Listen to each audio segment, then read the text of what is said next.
नहीं समझ में आया तो पूछ लो, मैं वापस एक्सप्लेन करता हूँ, नहीं तो नेक्स्ट टॉपिक पे जाते हैं।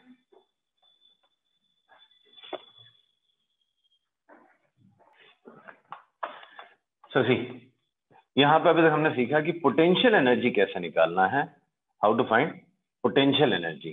क्या दिया होता है, फोर्स पता होता था कंजर्वेटिव, और कंजर्वेटिव फोर्स का वर्क डन निकाल के उसका नेगेटिव साइन करते थे तो work done, sorry change in potential energy आता था। अब potential energy as a function of x दिया होगा या कुछ दिया होगा, will determine force acting on the object. अभी तक आपको फोर्स पता होता था, राइट, कंजर्वेटिव फोर्स पता होता था, उसका वर्क डन निकालते थे, उससे आप क्या करते थे, उससे डेल्टा यू निकालते थे, कभी जरूरत पड़ी तो यू भी निकाल लेते थे। ये किया था। Yes sir. हाँ, अब हम क्या करेंगे, अब आपको change potential energy as a function of x दिया होगा, potential energy as a function of x दिया होगा, will find function as a function of, sorry force as a function of x.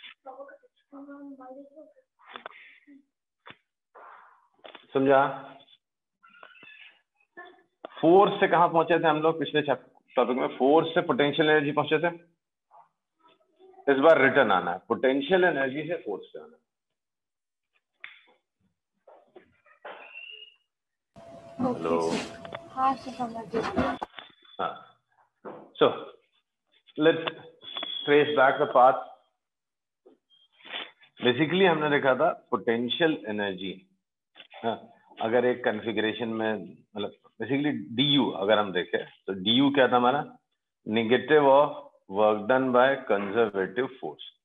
In general हमने ये देखा था। So D U is negative of work, sorry F dot D R, negative work done by conservative force और F dot D R. So F का integration का negative sign is D U, तो इससे अगर मैं जनरलाइज करूं तो minus D you by D R is F. तो अगर potential energy as a function of r पता होगा तो उसको डिफरेंशिएट करो with respect to r and minus sign लगा दो तो आपको फोर्स मिलेगा।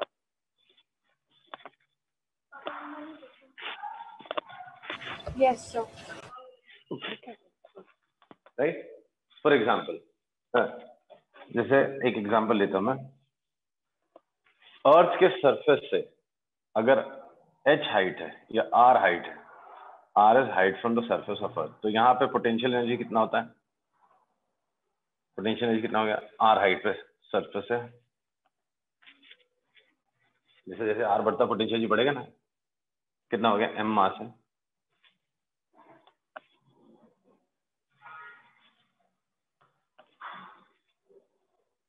m mass is at a height r from the surface of earth. What is potential energy of the mass? mgr। mgr। कोई डाउट इसमें? No sir. कोई पूछे यहाँ पे ग्रेविटेशनल फोर्स कितना है या फोर्स कितना लग रहा है, कंजर्वेटिव फोर्स, तो minus D you by D r, differentiate करो इसको, minus m g constant, r का डिफ्रेंशिएशन 1, तो माइनस एम जी, इस पे फोर्स माइनस एम जी लग रहा है, राइट। सो हाँ, सो अगर आपको पोटेंशियल एनर्जी पता है as a function of R, तो just differentiate it, you will get force as a function of R X, जो भी होगा।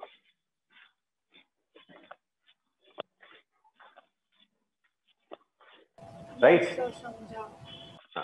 अब इसी को हम बोलते हैं force is negative of potential energy gradient. Gradient मतलब fall of potential energy, gradient of potential energy, potential energy, potential energy gradient मतलब D you by D R, basically fall of potential energy या change in potential per unit length, उसको बोलते हैं D you by D R.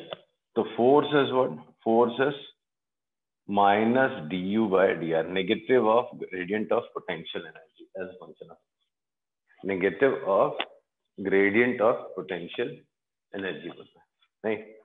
अब naturally अगर आपका क्या बोलते हैं, कुछ केसेस बताता हूँ। जैसे पहला कुछ क्वेश्चंस ऐसे मिलेंगे जिसमें आपको अलोंग एक्स एक्सिस लिखना होगा, अलोंग एक्स एक्सिस, मतलब वहां पर क्या है, potential as a function of x दिया होता है, potential as a function of x दिया होगा, तो नेचुरली फोर्स भी फंक्शन ऑफ एक्स आएगा, तो force as a function of X क्या होगा, minus D you by D x.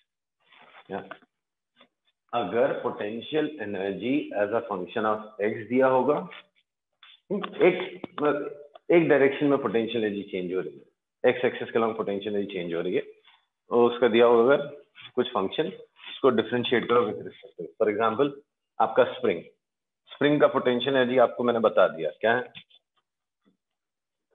जैसे क्वेश्चन होगा, समझो ये एक स्प्रिंग है, ये नेचुरल लेंथ है, एक्स डिस्टेंस पे जब होता है तो पोटेंशियल एनर्जी कितना है, half K X square, right?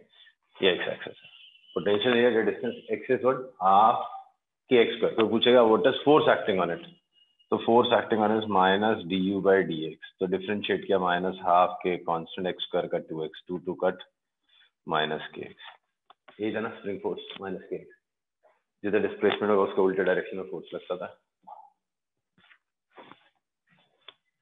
Alright,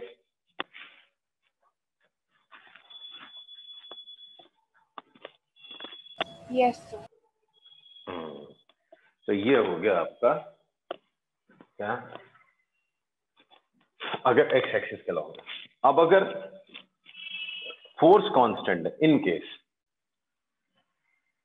क्या, इन केस अगर फोर्स कांस्टेंट है, तो अगर मैं लिख दूं फोर्स इज कांस्टेंट, जैसे यहाँ पे फोर्स वेरी कर रहा है, अगर फोर्स कांस्टेंट हो, in case force is constant, तो यहाँ पे डेल्टा डी यू और डी एक्स के डेल्टा यू और डेल्टा आर भी आ सकता है, F x is minus delta U by delta x. मतलब अगर फोर्स कांस्टेंट है, कुछ वेरिएशन नहीं है, तो आप एवरेज वैल्यूज भी लिख सकते हो, राइट? यहां से यहां तक गए, पोटेंशियल एनर्जी इतनी चेंज हो गई, डिस्टेंस इतना, जैसे किसी ने बोला ये डिस्टेंस है 5 मीटर और यहाँ पे पोटेंशियल एनर्जी है 100 जूल्स और यहाँ हो गई 120 जूल्स, तो बताओ फोर्स किधर लग रहा है और कितना लग रहा है? तो फॉल कितना होगा पोटेंशियल एनर्जी का, 20/5, 4 न्यूटन फोर्स होगा, और किधर लगेगा, जिस डायरेक्शन में पोटेंशियल एनर्जी कम हो रही है, तो फोर्स इधर लग रहा है और 4 न्यूटन का लग रहा है। वापस समझाऊं? सर समझा। अगर फोर्स कांस्टेंट होगा तो डिफरेंशिएशन इंटीग्रेशन की जरूरत नहीं पड़ती, एवरेज वैल्यूज चलती है, right? So if force is constant, the values are average. So delta U is change in potential energy of the configuration, and delta X is change in X coordinate. So delta U by delta X उसका minus sign कर दो तो force. Minus sign का मतलब है जिस direction में potential energy कम होती है उस डायरेक्शन में फोर्स लगता है। Here minus sign says the direction in which potential energy falls is the direction in which force acts, right? Yes, sir. Now, एक जनरल केस होता है, थर्ड केस हम, if potential energy varies with a function as a function of x y z, तीसरा के अगर potential is a function of x y z, ऐसा लिखा होगा is x square minus x square plus y square minus 2z square, ऐसा लिखा। मतलब क्या है, पोटेंशियल एनर्जी x के हिसाब से भी चेंज हो रहा है, y के हिसाब से भी चेंज हो रहा है, z के हिसाब से भी चेंज हो रहा है। मतलब अगर आप y और z मत चेंज करो, सिर्फ x चेंज करो तो यहाँ पोटेंशियल वेरी करेगा, x सेम रख के y चेंज करो तो भी पोटेंशियल वेरी करेगा, x y दोनों सेम रख के z वेरी करोगे तो भी पोटेंशियल चेंज होगा। तो अभी यहाँ पे क्या दिया होता है, potential changes with respect to x only, y z से कोई डिपेंडेंस नहीं था, बट कई बार आपको potential energy as a function of x y z तीनों दिया होगा, potential energy as a function of x y z। Hello, तो सर अलग अलग डिफरेंशिएट करेंगे ना, x के साथ अलग। तो x एक्सिस के अलोंग जो force change, potential energy change हो रहा है, उसकी वजह से x कंपोनेंट ऑफ फोर्स आएगा। तो x component of force is minus del u by del x, minus del u by del x. What is that? Keep y and z constant, that is differentiate u with respect to x alone। x को variable मानो, y और z को constant मानो, differentiate, let's go the partial derivative, partial differentiation of u with respect to x, keeping y and z constant. So x component of force is minus del u by del x, y component of force is minus del u by del y, and z component of force is minus del u by del z. Z component of force is minus del u by del z. Right? So if potential energy as a function of x, y, z is given, potential energy as a function of x, y, z is given, then x, y, and z component of force are given by minus del u by del x, minus del u by del y, minus del u by del z. Okay, clear है? Yes sir. ये सब important है, 12th में भी बहुत use होने वाला है, बहुत नहीं बट 2-3 चैप्टर में यूज होगा। तो अच्छे से पढ़ना और रिटेन भी करना इसको। तो एक क्वेश्चन करवाता हूँ इस पे।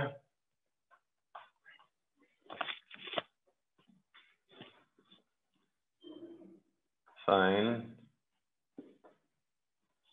Force in vector form for following in following cases. Potential energy is minus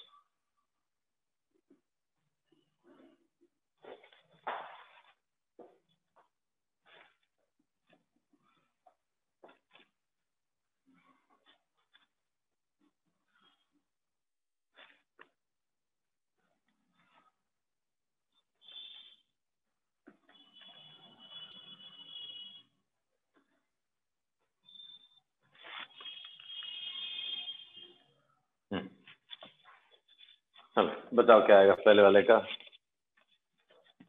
आपको फोर्स इन वेक्टर फॉर्म निकालना आई जे के फॉर्म में, और finally you have to find force acting at 1 2 3। एक पॉइंट दिया है 1 2 3, उस पॉइंट पे फोर्स का मैग्नीट्यूड भी निकालना है।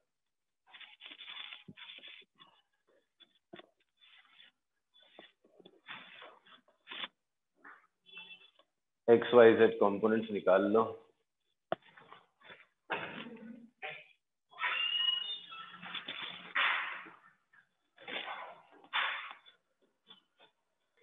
सर फर्स्ट में -2x plus 2y plus 2z।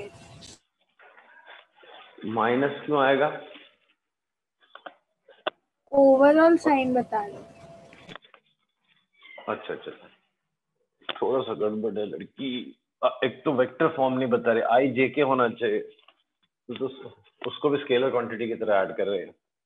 F x कितना होगा? Minus del u by del x, right?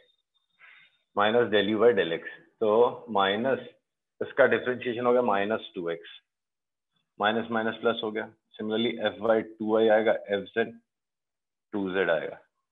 तो एफ वेक्टर क्या आएगा? 2xi 2ij plus 2zk। हाँ सर, वो आई और जे के वेक्टर है ना। So force is 2xi plus 2yj plus 2zk, right? अब आपसे पूछा है find the magnitude of force acting at 1 2 3। तो 1 2 3 मतलब एट पॉइंट 1 2 3 फोर्स कितना होगा? 1 2 3 पे फोर्स कितना हो जाएगा? और 2i cap plus 4j cap माई +6 के कैप। तो मैग्नीट्यूड कितना हो गया इसका? √2 square plus 4 square plus 6 square. तो ये हो गया 20, 36, 56 2 √14। यस। सेकेंड वाला बताओ।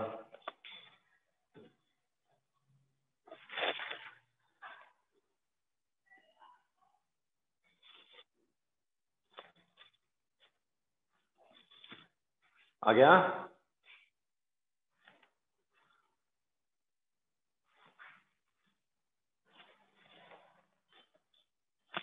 -100xy का x के रिस्पेक्ट में डिफरेंशिएशन क्या होगा? y कांस्टेंट है, कीपिंग y कांस्टेंट, डिफरेंशिएशन क्या होगा? -100 -100y होगा।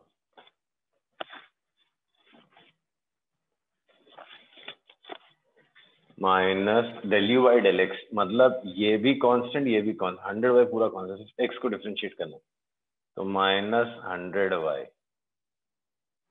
समझा? सर y कांस्टेंट है ना, तो कांस्टेंट का तो डिफरेंशिएशन। कांस्टेंट तो बाहर आता है ना, कैसी बात कर रही है? वो 100 की तरह ही हो गया ना, 100y पूरा कांस्टेंट हो गया ना। सर हाँ, तो ये हो गया -100x। अब z के रिस्पेक्ट में करना चाहिए, पूरा ही कांस्टेंट हो गया, तो इसका हो गया 0। So force as a function, sir force as a vector क्या मिला?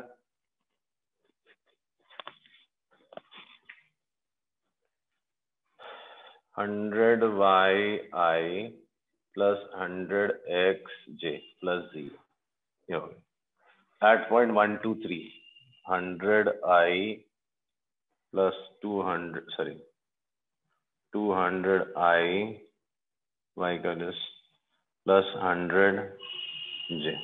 इसका मैग्नीट्यूड बोला तो कितना हो गया? 100√5। Magnitude force is 100√5 metre. Clear है?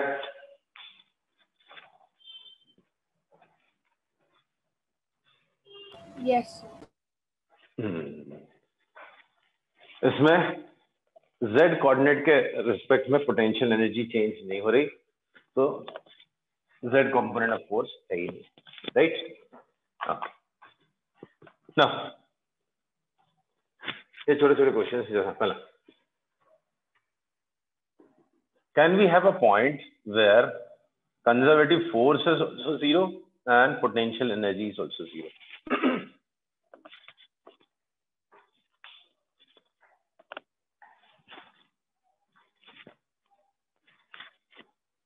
ऐसी सिचुएशन हो सकती है क्या जहां पे फोर्स 0 हो और पोटेंशियल एनर्जी भी 0 हो?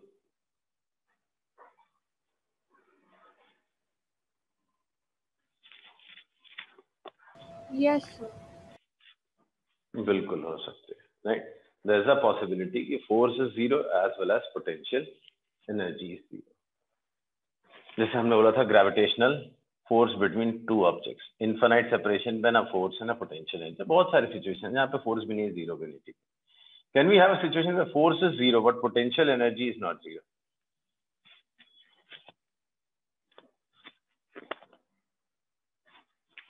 ऐसी सिचुएशन क्रिएट हुई, पोटेंशियल एनर्जी है मगर फोर्स नहीं लग रहा।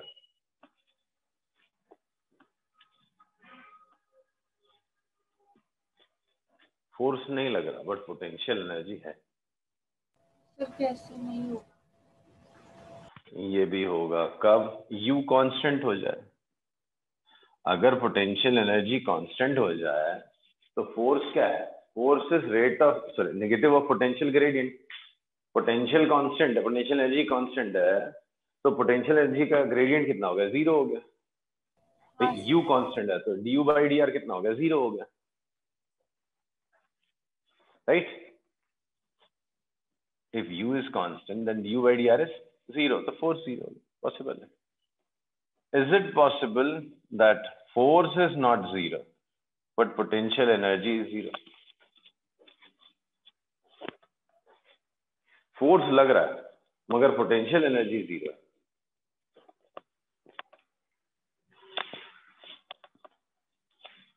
हाँ सर, हो सकता है। हो सकता है क्यों भाई? फोर्स लग रहा है तो पोटेंशियल एनर्जी चेंज होती जा रही हो सकता है कहीं पे जीरो हो जाए। du/dr जीरो नहीं होगा, बट u तो जीरो हो सकता है ना। जैसे यहाँ पे फोर्स लग रहा है ऑब्जेक्ट पे इस डायरेक्शन में, जिस डायरेक्शन में फोर्स लगता है वो डायरेक्शन में पोटेंशियल एनर्जी फॉल होती है, ठीक। ये डायरेक्शन पोटेंशियल कम होगी। यहाँ समझो 100 जूल है, फोर्स लगते जा रहा तो कभी तो 0 जूल भी आएगा, फिर उसके नीचे भी जाएगा, -100 जूल भी जाएगा। पोटेंशियल एनर्जी नेगेटिव भी होती है, राइट। पोटेंशियल एनर्जी कुछ भी लिख सकता हूँ, नहीं ना। Is it possible that neither of the two are zero at any point? ऐसा पॉसिबल है कि किसी पॉइंट पे ना तो फोर्स जीरो हो ना तो पोटेंशियल एनर्जी जीरो हो?